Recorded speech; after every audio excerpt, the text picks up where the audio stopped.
Hoy vamos a iniciar una nueva serie sobre las características de una iglesia saludable.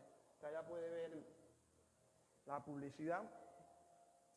Y le pido que por favor se ubiquen, que abra su Biblia o que encienda su Biblia, los que tienen celular. En Hechos capítulo 2, versículo del 37 al 47. Hechos 2, versículo 37 al 47. Ubíquese ahí. Alguien dijo que una de las doctrinas más olvidadas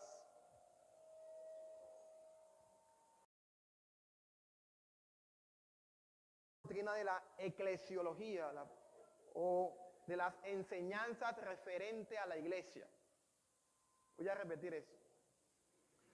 Una de las doctrinas más olvidadas por los creyentes es la doctrina de la eclesiología o de las enseñanzas referentes a la iglesia. Tenemos la tendencia de olvidarnos de lo que es una iglesia local y lo que significa estar unida a ella. Yo creo que es bueno que una vez al año, en nuestra serie de predicaciones, abramos siempre un espacio para recordar lo que es y lo que hace una iglesia. Hace como 2 años, en el 2021, tocamos una serie, en el 2022 hablamos algo. Y yo estoy convencido de que por lo menos una vez al año, abrir un espacio, un mes y medio, y nuevamente nos recordemos qué es y qué hace una iglesia. Y la idea es que durante el mes de septiembre y parte de octubre, cada domingo hablemos de una característica de una iglesia saludable. Una característica. Y es bueno aclarar que una iglesia saludable no quiere decir que no tiene errores. Algunos han comparado a las reuniones de la iglesia con un hospital.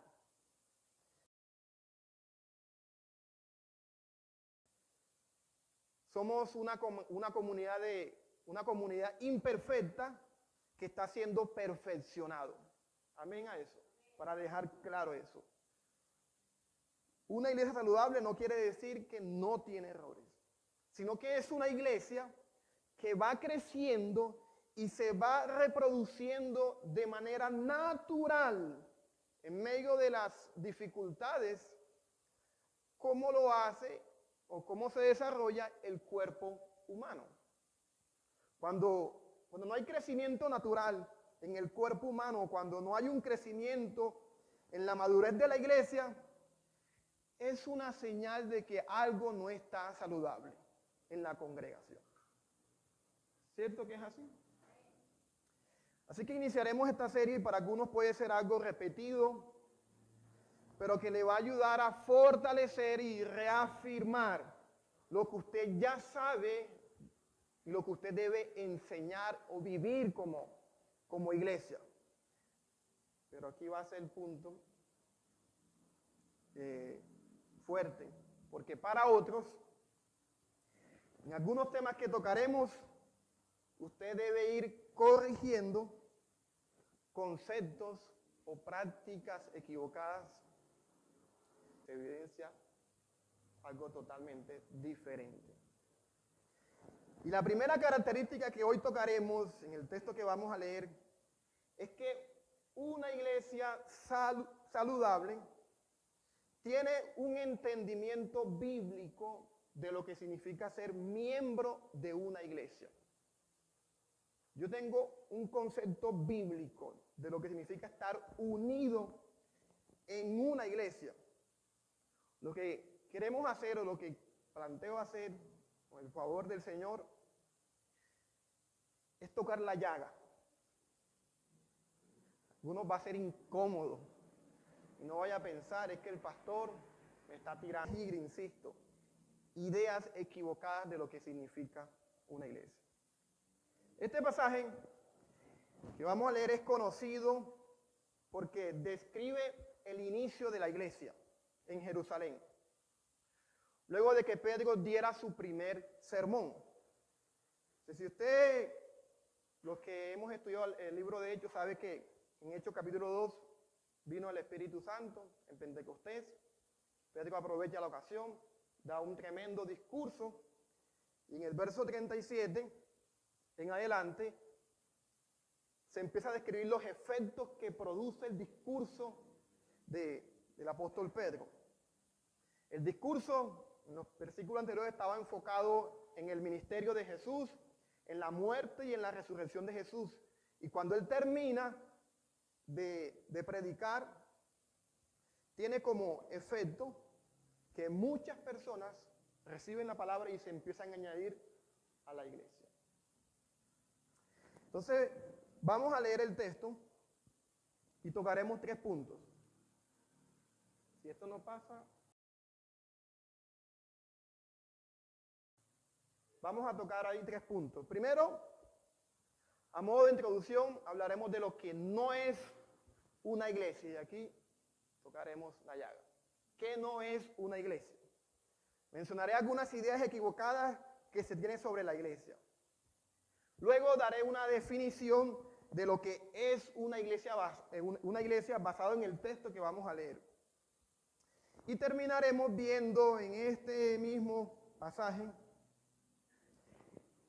algunos ejemplos de cómo la iglesia en Jerusalén entendió lo que significa ser miembro. Ahí hablaremos de algunas aplicaciones. Leamos el texto. Al oír esto, escucharon el sermón de Pedro, conmovidos profundamente, dice Reina Valera, se compungieron en sus corazones. Algunos dicen, se entristecieron por el mensaje que habían escuchado. Hubo algo en sus corazones, les tocó el mensaje.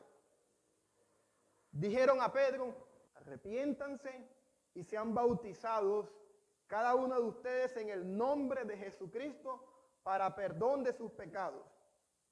Y recibirán el don del Espíritu Santo. Porque la promesa es para ustedes y para sus hijos.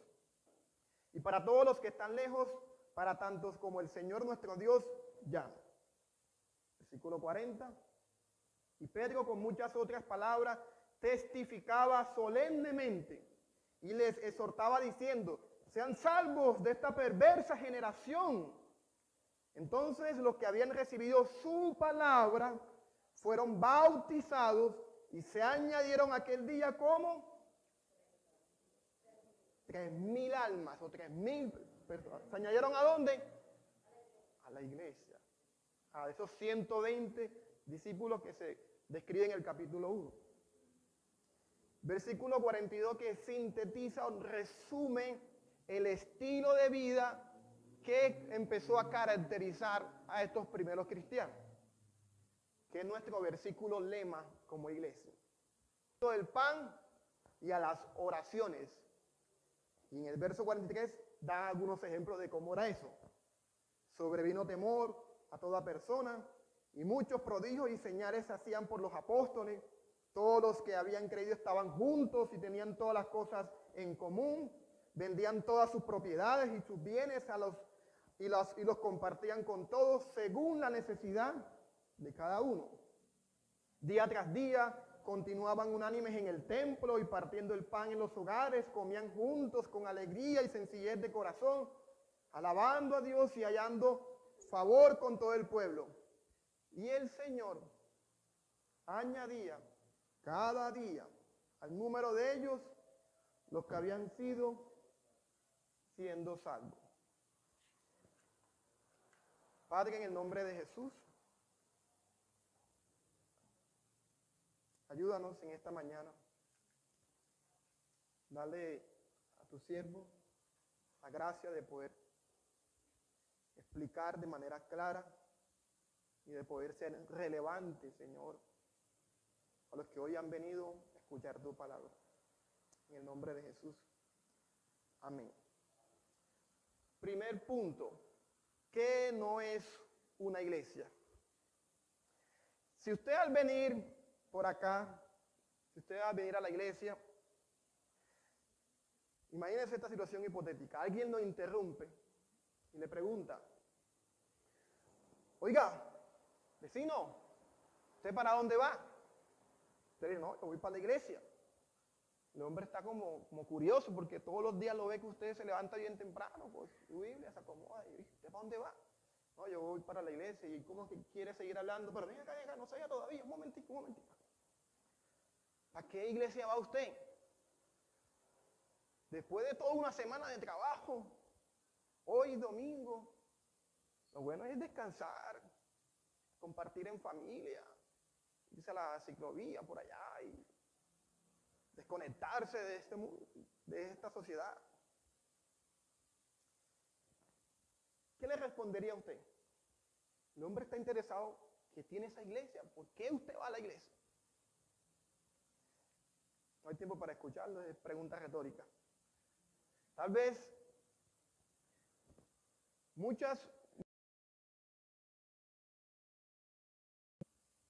otros pondrían de manera equivocada por el concepto que se tiene de la iglesia. Algunos dirían, voy a lavar mis culpas porque esta semana me porté muy mal. Yo necesito lavar mis culpas en la iglesia. Tengo rato que no voy a la iglesia, así que voy para que él lave mis culpas. Voy a hacer un trueque con Dios. Oiga, no es lo que uno piensa, pero en la práctica a veces se entiende. Porque voy a iniciar un negocio. Yo necesito que Dios bendiga esto. Señor, y empiezo a buscar a Dios. Voy a hacer un trueque. Señor, yo te busco a cambio de esto. Otros más sinceros, yo voy porque mi papá, mi mamá, mi tía, mi abuela, me obliga. Así que, este tipo de respuestas, de manera, eso es algo imaginario, alguien me ha dicho eso, dan mucha tristeza, pero revelan lo que no es una iglesia. Esta semana les mandé una encuesta sobre esta pregunta y agradezco a todos los que tomaron el tiempo de responder y voy a mencionar algunas ideas equivocadas que ustedes mencionaron de lo que no es una iglesia. Algunos respondieron muy bien, pastor, una iglesia no es esto. La primera, no es un club social o un club religioso.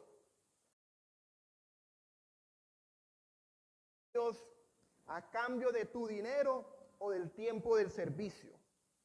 Usted sabe que en los clubes uno va, yo pago, tengo acceso a todo lo que está allí. Es decir, yo voy a la iglesia para ser servido y no para servir. Son personas que llevan años en una iglesia y no se involucran en el servicio. Ellos piensan porque simplemente ellos diezman, ofrendan, yo soy miembro de esa iglesia. El primer punto para corregir, el hecho de que alguien diezme, de que ofrende en una iglesia, no lo hace miembro.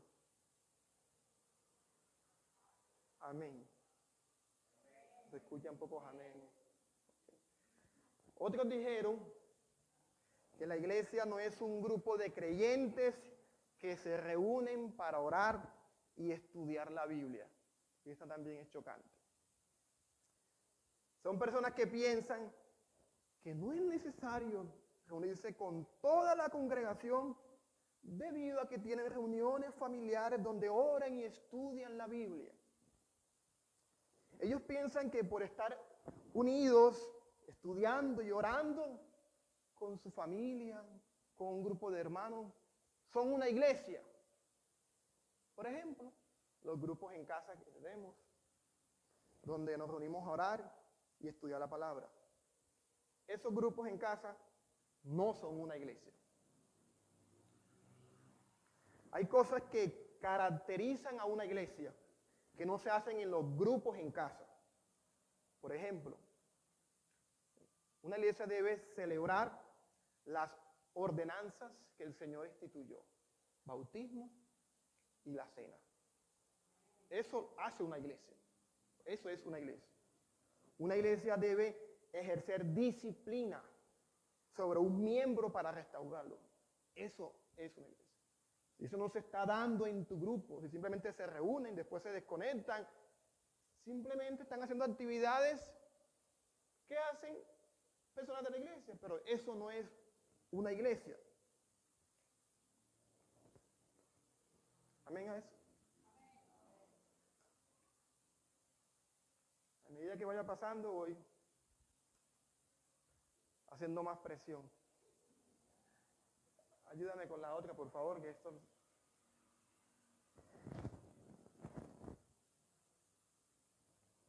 Otros dijeron que la iglesia no es un lugar donde acudimos los domingos para cumplir con Dios.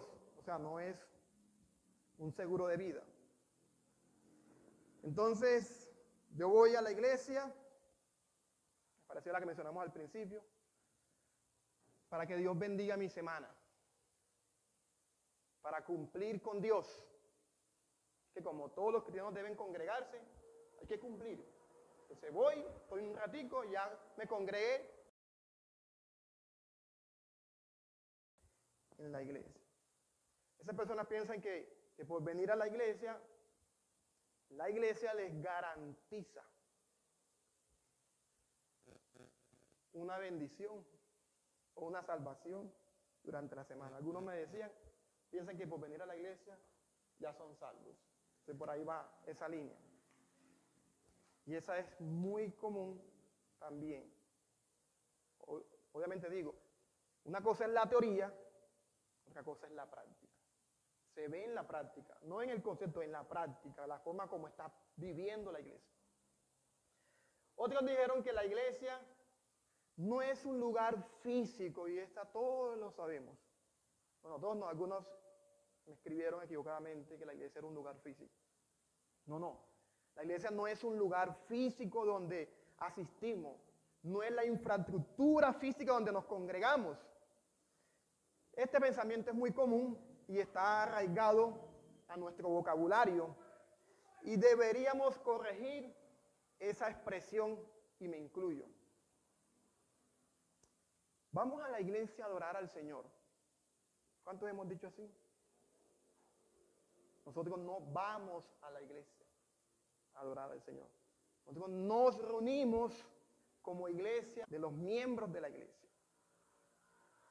Y este pensamiento es peligroso porque si creemos que la iglesia es un lugar físico, fácilmente nos desconectamos de ella durante la semana y nos volvemos a conectar los domingos. No hay relación y no hay cuidado mutuo durante la semana. Yo vine a la iglesia y me desconecté una semana. Y un dato curioso es que en este punto es que aunque algunos tienen claro, pues insisto, que no es un lugar físico, a veces vivimos como si lo fuera. Solo somos iglesia el domingo, no hay relación en los grupos en casa, en el culto de oración, en el grupo de WhatsApp de la iglesia, para felicitar a los que están cumpliendo años. No hay relación para pedir oración por un hermano.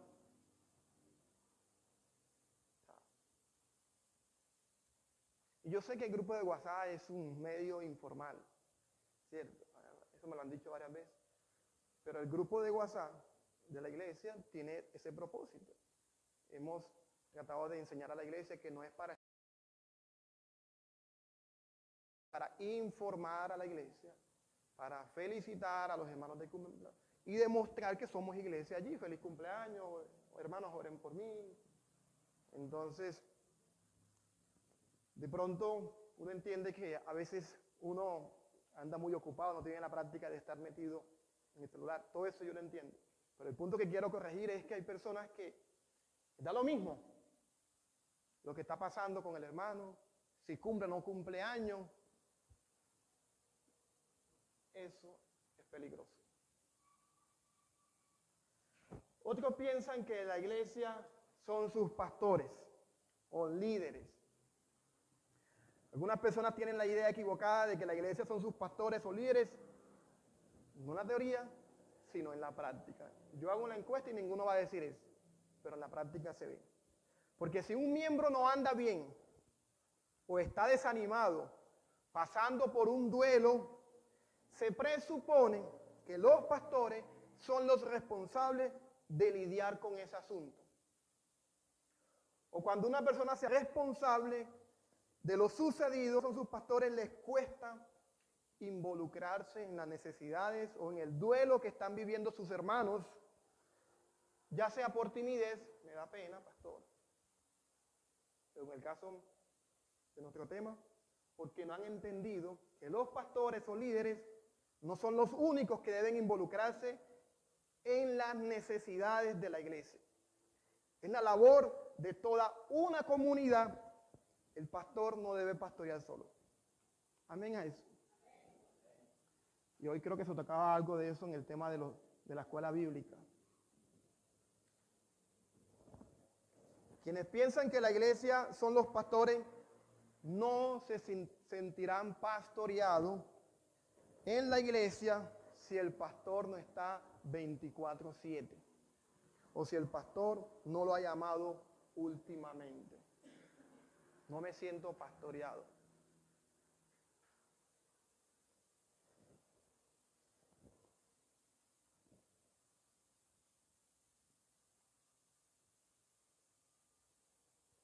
Pero hay otros hermanos que han estado cerca.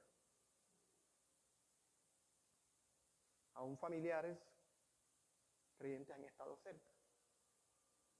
Si ellos te han acompañado, te han dado un consejo, está siendo pastoreado por la iglesia.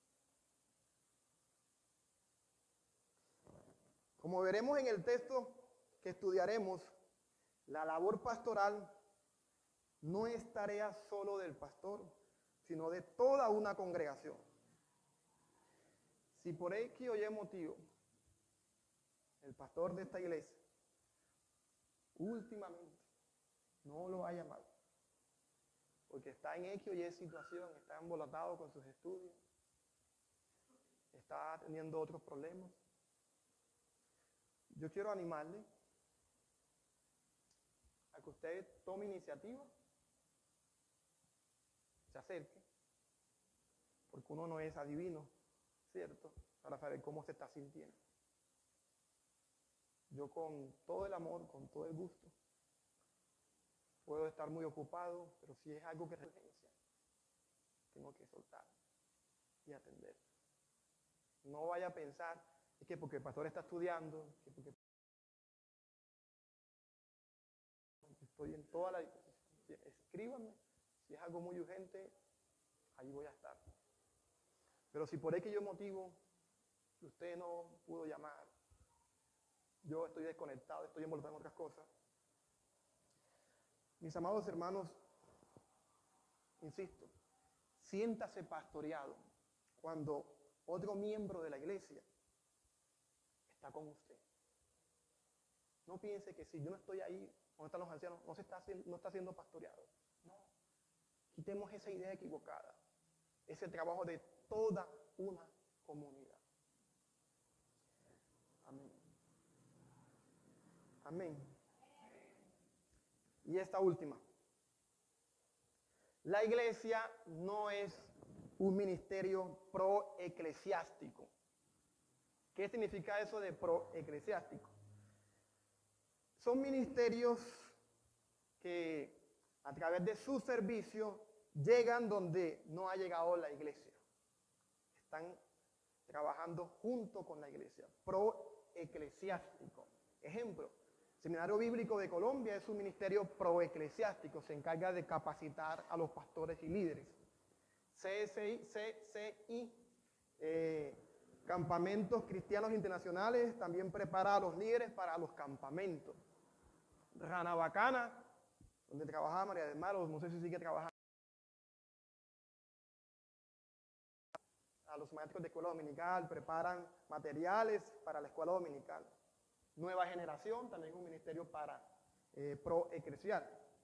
Capacita el liderazgo de la iglesia y mucho. Compasión, también han escuchado de Compasión, también uno muy conocido. Trabaja con los niños de la pobreza, memoria indígena, también donde trabaja donde está el hermano Marco Loerti.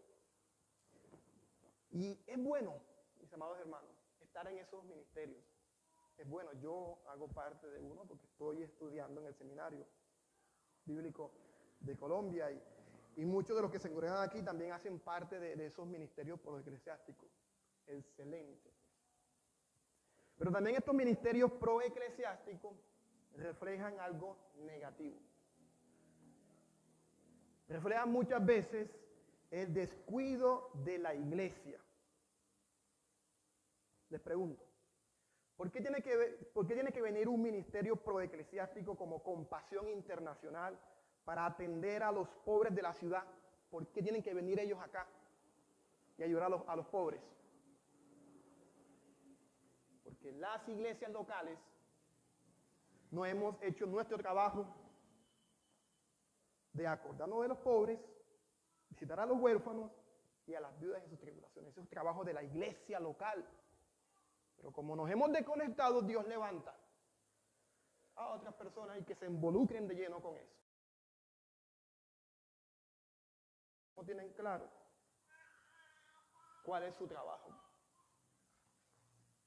También estos ministerios proeclesiásticos reflejan la falta de sumisión a una iglesia local. Hay personas que hacen parte de estos ministerios haciendo cosas muy buenas, insisto, es excelente lo que están haciendo, pero sus iglesias locales no saben que lo están haciendo. No hay una asamblea de creyentes que los haya enviado. Ellos viven en casa sola. Andan por ahí. Cuando usted lee el Nuevo Testamento, uno observa que nadie es soldado a sus propias expensas. Siempre los ministros que hacían la obra de Dios son enviados y respaldados por una iglesia local. ¿Cierto que es así? No es así. ¿Cierto que es así? Es la iglesia la institución establecida por el Señor para organizar los ministerios. Si usted es parte o quiere ser parte de un ministerio proeclesial, asegúrese de que su iglesia local lo sepa y que lo apoye en ese ministerio. ¿Por qué? Porque el hecho de que usted tenga mucha relación con esos hermanos, de que tengan tanta confianza, de que oren los unos por los otros, de que estudien la palabra y eso no es una iglesia. Y a veces hay más intimidad con ellos porque te relacionas todos los días y hay más confianza con ellos. Pero ellos no son la iglesia. Ellos están acompañando a la iglesia. La iglesia son tus hermanos. Hay que tener mucho cuidado con eso. El hecho de compartir tanto con ellos no los hace iglesia. Ahora bien, si la iglesia no es un club religioso, no es un grupo de creyentes reunidos haciendo un estudio bíblico o teniendo tiempos de oración, no es un seguro de vida, no es un lugar físico, no son sus pastores, no son sus ministerios proeclesiásticos, entonces, ¿qué es una iglesia según el texto que leímos? ¿Qué hace que una iglesia sea una iglesia? Yo sé que ustedes saben, o algunos no, que el término iglesia no fue creado por los cristianos, no fue creado en el Nuevo Testamento. Se usaba en la antigüedad para referirse a una asamblea de ciudadanos para discutir en asuntos políticos. Los políticos vamos para la iglesia, era la asamblea de los políticos. Era un término que se usaba con ese objetivo, es la asamblea de personas que discuten sobre algunos asuntos. Pero luego fue usado para referirse a los cristianos por la forma como ellos se reunían. También yo creo que usted sabe que el término iglesia se usa en dos dimensiones. ¿Cierto que sí? Hay una iglesia universal, que es la iglesia invisible, conformada por todas las personas en la historia y de diferentes partes del mundo que han sido redimidas por Jesús. ¿Usted tiene hermanos en otras iglesias? Somos hermanos, somos iglesia. No podemos caer en la cesta de los testigos de Jehová que dicen que La única iglesia que se salvará es el reino del Salón Unido. Ellos son, los demás todos somos unos herejes. No. No puede pretender de que si los bautistas, los pentecostales, los presbiterianos tienen una liturgia diferente a la suya, ellos no son iglesia. No es que los pentecostales son esto, no es que los bautistas son muy fríos, estos son muy locos. Somos hermanos y hay que aprender a vivir en la diversidad. Esa es la iglesia universal. Tenemos diferentes hermanos por todo el mundo y tenemos también hermanos que ya fallecieron. Abraham, Isaac, Jacob, Pablo también hacen parte de la iglesia. Y la otra dimensión es la iglesia local, la iglesia visible, conformada por un grupo de personas específicas redimidas por Jesús, que es lo que más se ve en el Nuevo Testamento. Pablo se dirige a la iglesia que estaba ¿dónde? En Éfeso, en Corintio, en Roma. Es un grupo específico.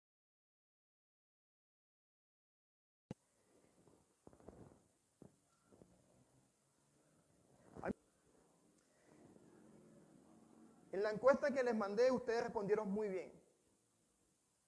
¿Cuáles son las imágenes más comunes que se utilizan en la Biblia para describir a qué se parece una iglesia? ¿Cuáles son las que ustedes recuerdan?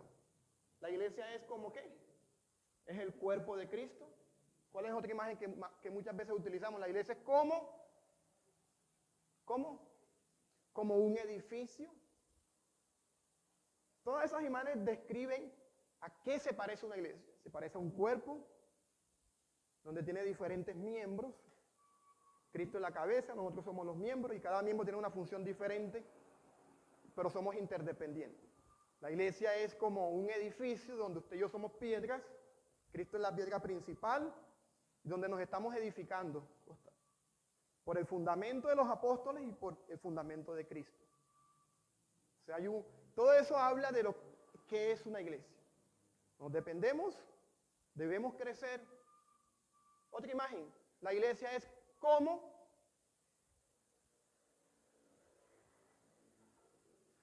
una familia, donde se nos llaman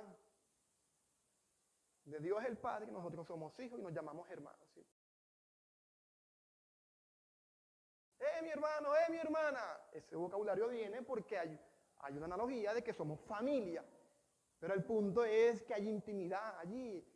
Nos cuidamos. Dígame la última. Yo soy el buen pastor da sus vidas. Cristo es el pastor, nosotros somos ovejas pastoreadas. Amén. Y es importante recordar que ninguna de esas imágenes es más importante que la otra. Cada una de ellas describe lo que es una iglesia y lo que hacen sus miembros. Ninguna. Uno debería unir todas las imágenes y armar una definición. Porque no podemos encasillar que solamente la iglesia es como un cuerpo. No. Simplemente a eso se parece en este contexto. Pero también se parece en este contexto de edificio con el propósito de crecer. Y acá con el de depender el uno del otro. Ahora bien, yo creo que esas imágenes aparecen aquí en el capítulo 2. Familia, edificio, rebaño, cuerpo. Y muchos de los que estamos aquí practicamos eso. Somos como familia. Pero yo quiero que tengamos una definición de lo que es una iglesia o lo que hace que una iglesia sea una iglesia basado en este texto. Uno aquí puede ver la imagen de cuerpo, puede ver la imagen de familia, puede ver la imagen de un edificio y puede ver la imagen de un redil. Entonces, si lo armamos, ¿qué sale de ahí? Esta definición que les voy a presentar, edición que yo le hice de una definición que dio el pastor John Piper en una de sus prédicas y que contiene algunos elementos que definen a una iglesia o a los que son miembros de ella. Dice, son un grupo de personas, y eso lo vemos aquí en el pasaje, que en respuesta al sacrificio de Jesús se bautizan y se comprometen a crecer a través del estudio de la palabra, a cuidarse mutuamente y a reunirse regularmente para celebrar los sacramentos, bautismo y santa cena, y adorar a Dios en comunidad bajo la guía de líderes constituidos. Anderson, ¿lo puede leer nuevamente en voz alta?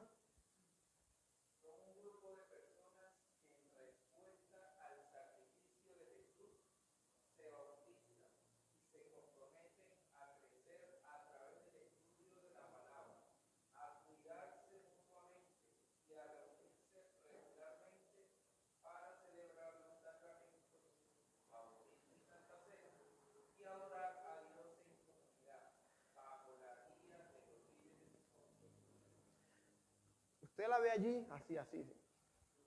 Y usted dirá, amén, amén, estoy de acuerdo con todo eso. ¿Verdad que la empecemos a desglosar? Va a ver lo chocante que es eso. Porque estamos bien en la teoría, pero en la práctica, gracias. No se ven ahí, pero yo marqué unas palabras claves de lo que es una iglesia.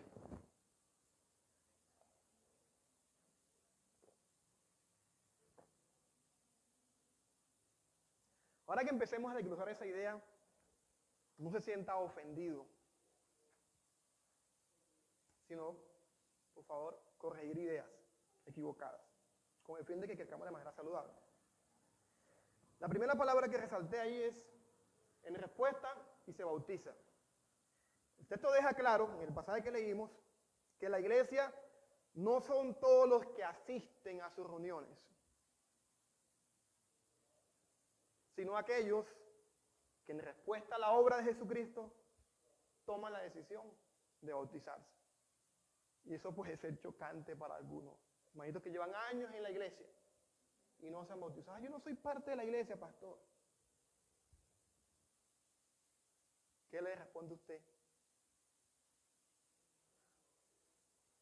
El texto menciona, Pedro terminó su mensaje. Ellos se entristecieron, recibieron la palabra, se arrepintieron y decidieron ¿qué? Bautizarse. Una iglesia está compuesta por creyentes bautizados. Ellos se bautizan y se añadieron. Estas personas al escuchar el evangelio, sucedió algo en sus corazones. Es lo que le ha pasado a usted y a mí, ¿cierto? Cuando tú escuchas que siendo en forma de Dios, se hizo como nosotros para mostrarnos el camino, eso a mí me parte. Tú no tenías por qué hacer eso. Tú no tenías por qué morir en la cruz. No, ¿quién soy yo? Y el hecho de yo ver ese amor encarnado en su estilo de vida, a mí me quebró el corazón. Yo eso lo he contado muchas veces. Eso me quebró a mí. Yo digo, no, yo no puedo seguir con esta vida que tengo. Y yo me entristecí por la vida que tenía. Yo quiero vivir para Él. Y a mí no me da pena. Yo voy a demostrarlo públicamente. Eso es el bautismo. Una demostración pública de lo que ha pasado internamente en tu corazón.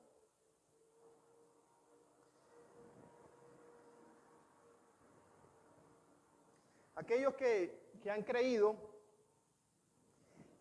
en Jesús, si han decidido seguir a Jesús, y uno entiende, no me siento preparado, y eso es entendible. Uno tiene que pasar por una etapa donde debe entender el evangelio, todo eso. Pero en algunos casos, aquí nuevamente, poco, debes corregir ideas equivocadas sobre el bautismo. Yo no me bautizo porque ya estoy preparado, porque no voy a cometer más errores, más pecados. No. ¿Cierto que es así? ¿Cierto que es así? O sea, el bautismo es una demostración pública de lo que ya está pasando en ti. Y nosotros como iglesia, eso varía.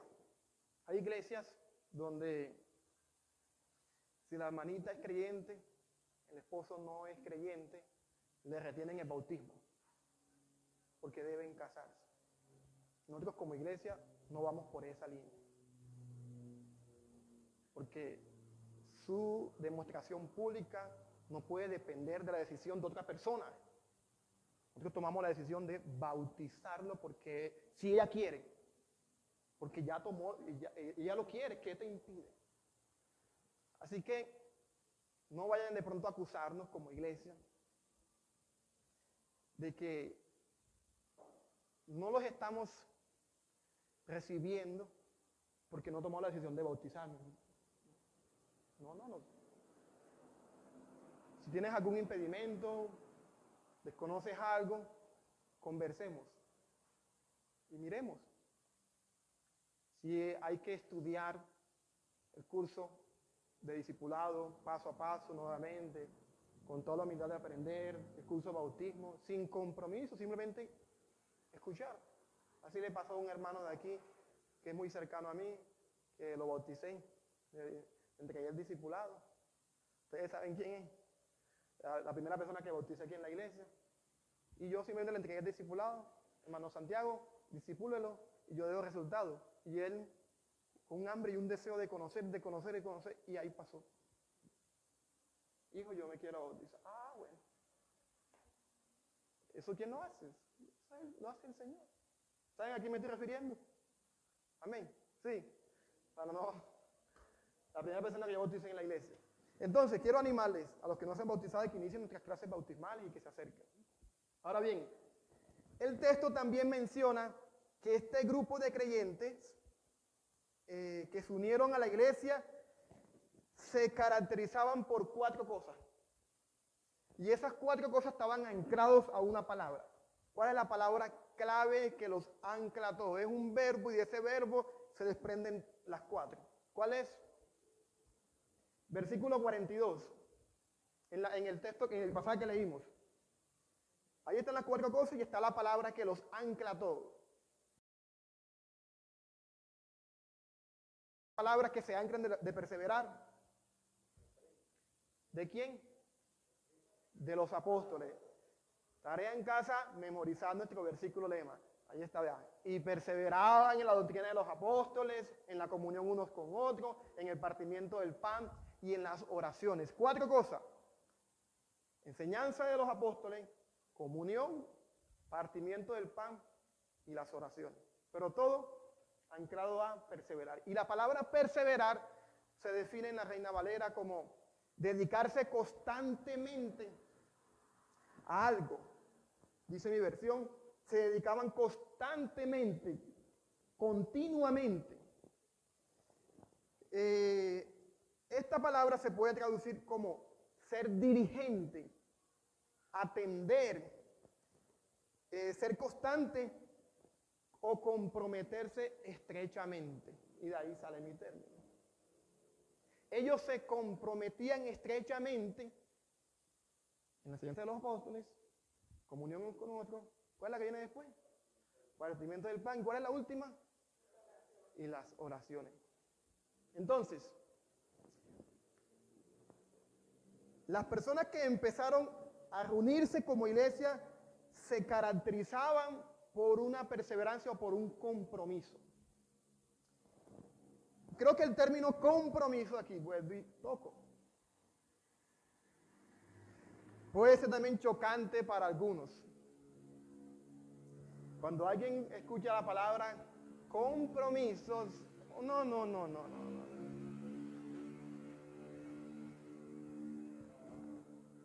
Parece que eso no va conmigo.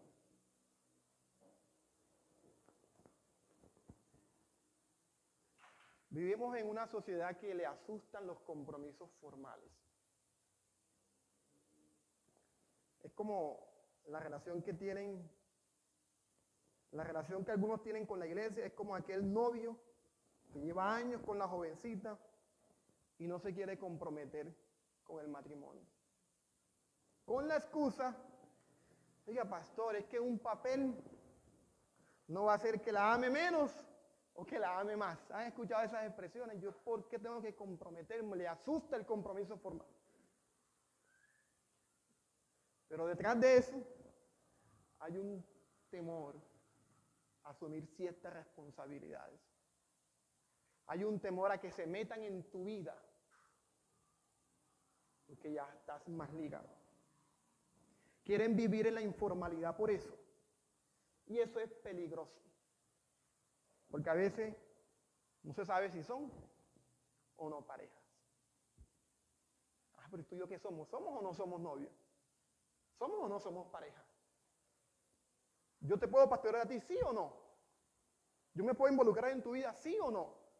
Porque el hecho de que tú vengas a la congregación,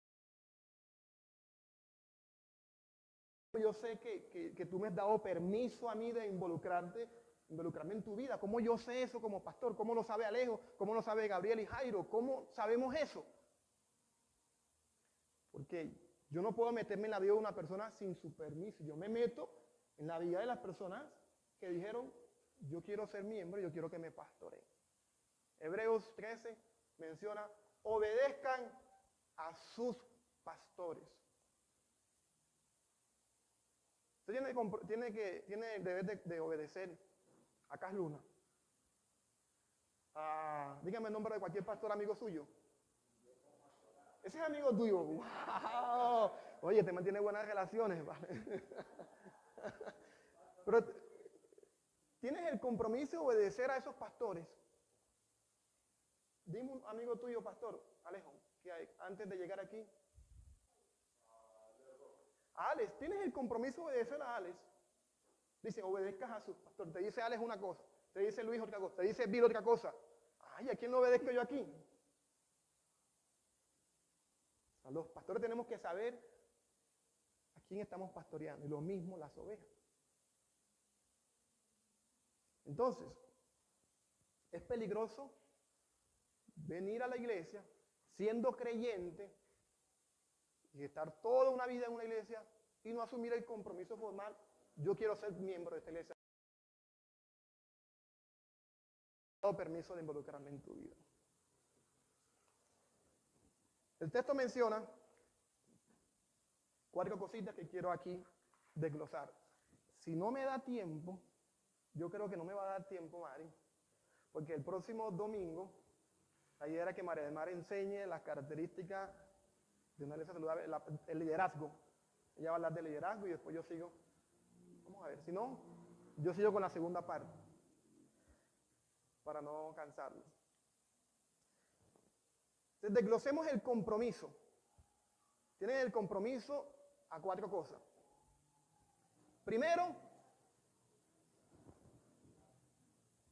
se dedicaban a perseverar en la enseñanza de los apóstoles. Eso da a entender que la iglesia era enseñada bajo un liderazgo específico y crecían en el estudio de la palabra de ese liderazgo. No andaban como ruedas sueltas de iglesia en iglesia, tenían un liderazgo a dónde acudir, donde eran instruidos y donde eran corregidos. Primer punto. Cuando el texto menciona que perseveraban en la comunión, da a entender que era una iglesia donde se cuidó. Que nosotros descuidemos la oración y la predicación de la palabra para estar sirviendo en las mesas. No es justo. Por tanto, escojan ustedes la congregación entre ustedes. Ellos involucran a la congregación. No es justo, no es solamente el pastor. Y eso lo estamos implementando cada día en la iglesia de manera más formal. Tenemos nuestra asamblea de miembros bautizados, nuestra primera asamblea, Dios mediante, en el mes de noviembre, donde todos los miembros de esta iglesia, los que han pasado por el proceso ya de discipulado, se bautizaron, los que hicieron el curso, nos vamos a reunir y vamos a contar cómo nos fue en el año, qué hay que mejorar. Así nos fue en la tesorería, esto ingresó, vamos a trabajar este año así, que usted esté informado y que se involucre, que no es simplemente el trabajo de Luis, de Alejo, de Gabriel. No, es un trabajo de toda una comunidad. Amén. Cuando el texto menciona que perseveraba en el partimiento del pan, se refiere al compromiso de celebrar la cena del Señor. No piense que el partimiento del pan era que ellos eran como IBM Robledo, que después del culto tomaban el tintico y no, no, no. El partimiento del pan en el texto que tenían la costumbre de celebrar la cena, hacer memoria de Jesucristo. Y cuando dice que perseveraban en la oración, se refiere al compromiso de reunirse regularmente para adorar al Señor en comunidad a través de la oración. Cuando usted mira el capítulo 3, el versículo 1, dice que los apóstoles fueron al templo a orar. Ellos se dedicaban continuamente a ir al templo y a estar en las casas. Esta parte de perseverar en la oración va enfocado con una adoración en comunidad. Una adoración en comunidad, como comunidad, como familia se reunían. Así que una iglesia es iglesia cuando un grupo de creyentes bautizados se comprometen a crecer a través del estudio de la palabra, primer punto, a cuidarse y reunirse regularmente para celebrar los sacramentos, bautismo y cena, y adorar a Dios en comunidad bajo la guía de líderes constituidos. Y quiero, si me alcanzo, Mario, con 3 aplicaciones que se desprenden de este punto. Entonces, ¿qué significaba ser miembro para ellos? Y voy a dar 3 aplicaciones. Una enfocada a los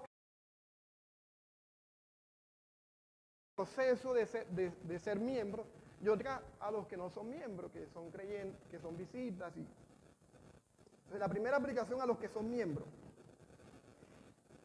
de la iglesia. Yo quiero animarte en estos compromisos que yo saco del texto a renovar tus votos con Cristo en cuanto al compromiso de hacernos miembros de una iglesia local. Ustedes han ido a esas bodas las bodas de plata, las bodas de oro, las bodas de bronce. Aleja quiere que nos casemos ahora que cumplamos 10 años. Estas son las bodas ¿de qué? De cartón. Por ahí va la cosa, por ahí va la cosa.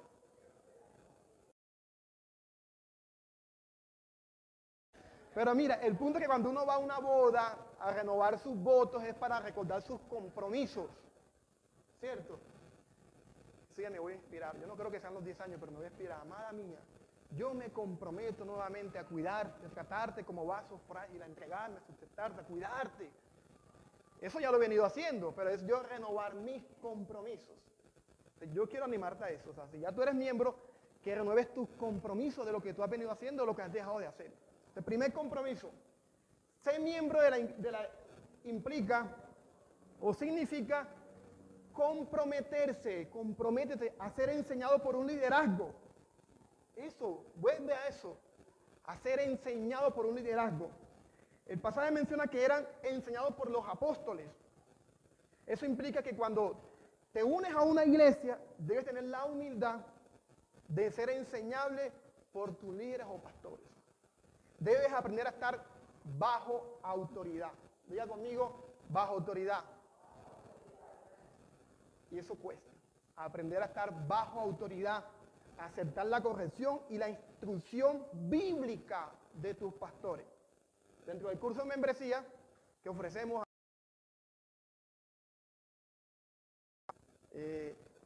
en una de las clases hablamos de que uno de los valores que pedimos a los que quieren ser parte de la iglesia y específicamente al liderazgo es que deben ser enseñables. Y esa expresión, pastor, una vez me dijeron así, pero es como un poquito chismoso. Ella me lo dijo jocosamente, ¿ya? Porque yo estaba haciendo preguntas de cómo estaba, que no sé qué hay. Y yo, pero tengo rato que no la veo, quiero saber. Usted es como un poquito chismoso, pastor. ¿Cuál es el trabajo de uno? Hermana, ¿cómo está? ¿Cómo va la familia? Que no sé qué. Entonces, esa expresión, no te metas en mi vida, pues, si usted se ha unido a una iglesia, o si usted no quiere que se metan en su vida, no se una a una iglesia. No se una, porque eso es la iglesia. Aquí nos vamos a conocer todos. Obviamente no con todos te vas a abrir, te abres con personas maduras, con personas que sepan manejar, pero tienes que dejar que se metan en tu vida. Entonces, cambia esa expresión, no te metas en mi vida. Eso no aplica para eso. Segunda aplicación, esa, la otra. Ser miembro significa estar atento a las necesidades de mis hermanos con el fin de cuidarnos mutuamente. El texto lo menciona cuando vendían sus bienes y lo compartían con los demás según la necesidad de cada uno. Eso es importante. Oiga esto, yo esperaría que la relación que usted tenga con los hermanos de esta iglesia local sea distinta, y lo decía María del Mar en la clase, con los hermanos que usted tiene o con la relación que usted tiene con los hermanos de otra iglesia o de un ministerio proeclesial. Sí, has cogido confianza con ellos, pero debe haber un compromiso mucho mayor con tu iglesia local, con tus hermanos. Es lo que vemos en el texto. Ellos son tus hermanos, sí, pero debe haber atención a esta familia local. Así como usted tiene mayor compromiso con sus hijos que con sus sobrinos, ¿cierto? Usted quiere al sobrino, pero con el hijo hay mayor relación. Y tercera aplicación, para los que llevan tiempo aquí ya, yo quiero que renueves este compromiso. Que ser miembro de la iglesia significa comprometerse, siempre está la palabra comprometerse, a reunirse y adorar a Dios en comunidad. El texto lo menciona cuando se reunían en el templo y en las casas para orar y compartir. Y en IBM Robledo lo hacemos ¿cuándo? Los domingos y los miércoles. Imagínense que usted está casado. Vamos a poner como ejemplo a Alberto. Alberto se nos va a casar con María del Mar, Dios mediante, en octubre, por allá. Se nos casa. Alberto es un ejemplo, Mari es un ejemplo. Imagínense que Alberto está casado con Mari, ya ahorita en noviembre, y lo llama María del Mar. Mi amor, imagínate que hoy no llego a la casa. Me voy a quedar en la casa de mi mamá o de mi hermana, porque, bueno, de mi hermana porque llegó mi mamá. Llegó, para hacerlo más específico. Sara Alberto, ok, mi amor. Pero al otro día, dice María del Mar, mi amor, ¿tú le dices mi amor o le dices vida? ¿Ah? Como dicen, vida, cariñito, cielo, ¿cómo era que? ¿Cómo le dices tú, Alejo, a Claudia? Claudita. ¿Cómo le dices? Amor, amor. Okay, para seguir metiéndome en el papel. Amor, esta noche no llego a la casa porque imagínate que voy a la selección Colombia. Y la voy a ver aquí con mi familia, llegaron mis hermanos, tú sabes, los mosquitos, debemos reunirnos y todo eso. Y dice Alberto, ok, Mari. Ok, amor. Y Mari llega al día siguiente. Pero vuelve y le dice, amor, se va. Esta noche tampoco me quedo, porque llegó mi tía. Justo cuando iba a salir para la iglesia o para tu casa, para la casa, llegó ella. Y tú sabes, tenía tiempo que no la veía. ¿Cómo yo voy a hacer ese desplante a ella? Llega un momento en que Alberto dice, ay, ¿qué es lo que está pasando aquí? A los costeños, no, él es Rolo, no. ¿Qué está pasando aquí? Él es más calmado. Se supone que usted se casó conmigo para que vivamos juntos, no para que nos visitemos. ¿Es o no es? Es para que vivamos, no para que nos visitemos. De la misma manera, si tú te has unido a una iglesia o te has comprometido a estar juntos con ellos, no es para que nos visitemos, es para que estemos juntos. Y eso no quiere decir que no podemos faltar a la iglesia, porque vemos que Alberto era muy comprensivo. Sí, Mari, está bien. Sí, está bien. No, pastor, es que usted me entiende. Estoy enfermo, problemas con el trabajo, no tengo para los pasajes. Uno entiende eso, uno no puede ser como tan radical en esas partes. El punto es quedarse en la casa simplemente por puro ocio, o porque hay cosas más importantes que estar con tus hermanos.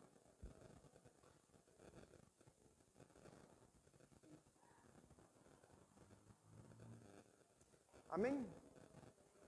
Y la segunda aplicación a los que están como en el proceso de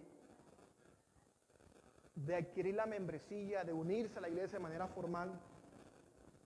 Algunos están en el curso, otros están conociendo la iglesia, otros todavía no tienen la edad suficiente, ¿no? Yo quiero animarte a que te unas y te comprometas con una iglesia local, ya sea a esta o a otra. Tú visitas, tú conoces, me adapto a esta iglesia, pero que por favor te unas y te comprometas con una iglesia local. Porque es imposible decir que somos cristianos o que estamos en Cristo y no estar involucrados en su cuerpo. ¿Cierto? ¿Es así? Que yo estoy bien con el Señor. Yo tengo que me ha hecho tanto daño. Y uno también entiende esa parte. Hay gente que les cuesta, hay heridas que hay que sanar. Tuvieron una mala experiencia en algunas iglesias y les cuesta abrir.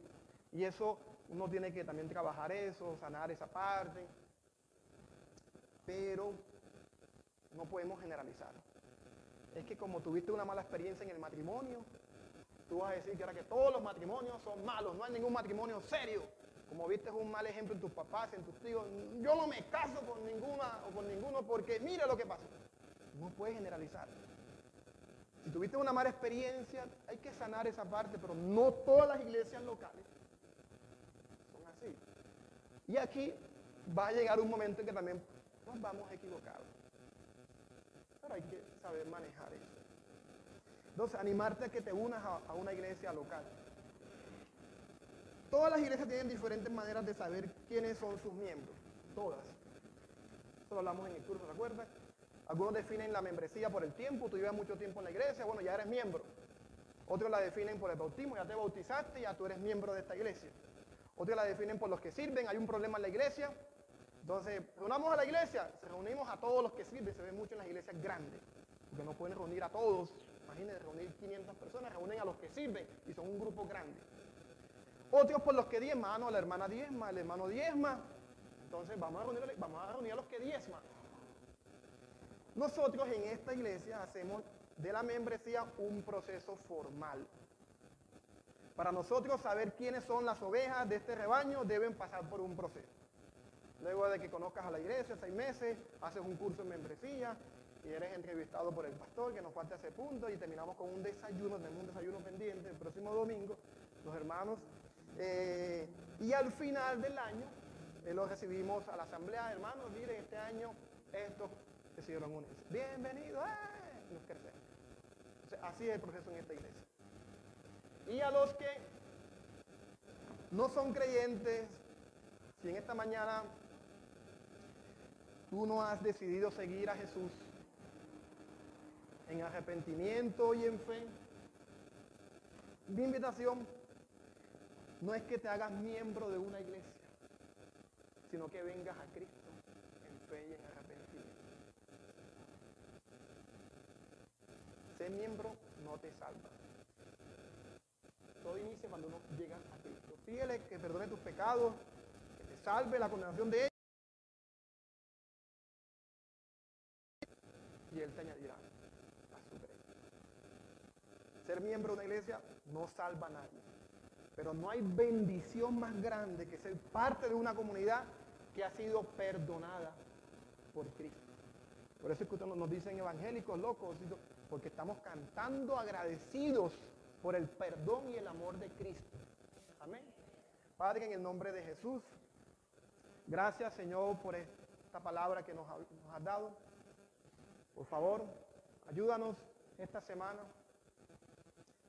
a corregir ideas o prácticas equivocadas sobre lo que significa ser una iglesia. En el nombre de Jesús. Amén.